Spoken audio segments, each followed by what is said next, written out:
ನಮಸ್ಕಾರ ರೀ ಎಲ್ರಿಗೂ. ನಾನು ನಿಮ್ಮ ಕವಿತಾ. ಹಸಿರೇ ಉಸಿರು ಅಂತ ಹೇಳ್ತಾ ಇವತ್ತಿನ ವಿಡಿಯೋ ಶುರು ಮಾಡೋಣ್ರಿ.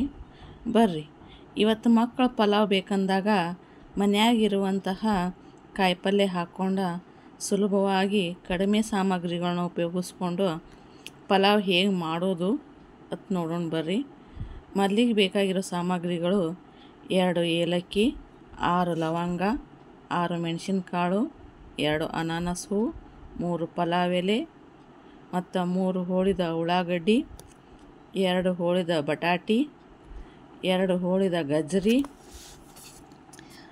ಸ್ವಲ್ಪ ಪುದೀನ, 1 ಚಮಚ ಕೆಂಪು ಖಾರದ ಪುಡಿ, 1 ಗಂಟೆ ನೆನೆಸಿರುವಂಥ 1 ಮುಟ್ಟಿಗೆ ವಟಾಣಿ ಕಾಳು.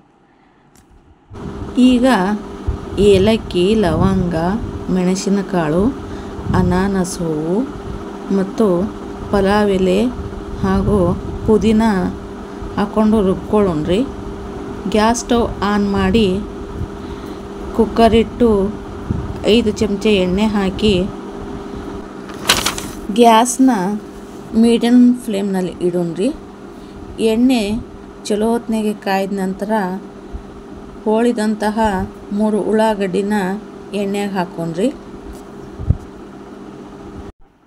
ಅದು ಕೆಂಪಗಾಗೋವರೆಗೂ ಎಣ್ಣೆಯೊಳಗೆ ಚಮಚ ಸಹಾಯದಿಂದ ತಿರುವಾಡ್ಕೋತಿ ಇರೋಣ್ರಿ.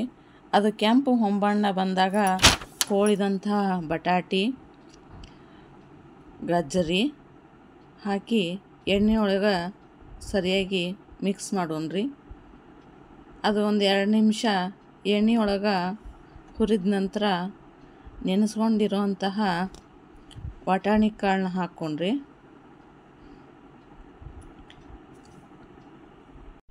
ನೆನೆಸಿರುವಂತಹ ಎಲ್ಲ ವಟಾಣಿ ಕಾಳು ಹಾಕ್ಕೊಳ್ಳೋದಾಗಣ ಚಮಚದ ಸಹಾಯದಿಂದ ಚಲೋ ಹೊತ್ತಿನಾಗೆ ಎಲ್ಲವನ್ನು ಮಿಕ್ಸ್ ಮಾಡಿ ಒಂದು 2 ನಿಮಿಷ ಎಣ್ಣೆಯಲ್ಲಿ ಹುರಿಯೋಣ್ರಿ. ಎಣ್ಣೆಯಲ್ಲಿ ಹುರಿದ ನಂತರ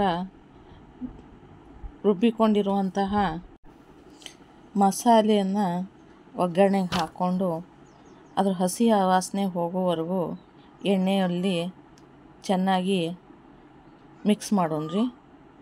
ಅದು ಎಣ್ಣೆಯಲ್ಲಿ ಅದು ವಾಸನೆ ಬಿಟ್ಟ ತಕ್ಷಣ ಅದಕ್ಕೆ 2 ಗ್ಲಾಸ್ ಅಕ್ಕಿ ಹಾಕಿ ಒಗ್ಗರಣೆಯಲ್ಲಿ ಒಂದು 2 ನಿಮಿಷ ಅದನ್ನು ತಿರುವಾಡೋಣ್ರಿ. ಒಗ್ಗರಣೆಯಲ್ಲಿ ಅಕ್ಕಿ ಹಾಕಿ ತಿರುವಾಡೋದ್ರಿಂದ ಅನ್ನ ಮೃದುವಾಗಿ ಮಲ್ಲಿಗೆ ಹೂವಿನಂತೆ ಅರಳ್ತೈತ್ರಿ. ಅದಕ್ಕೋಸ್ಕರ ಅಕ್ಕಿನ ಒಗ್ಗರಣೆಯಲ್ಲಿ ಹಾಕಿ ತಿರುವಾಡ್ತೇವ್ರಿ.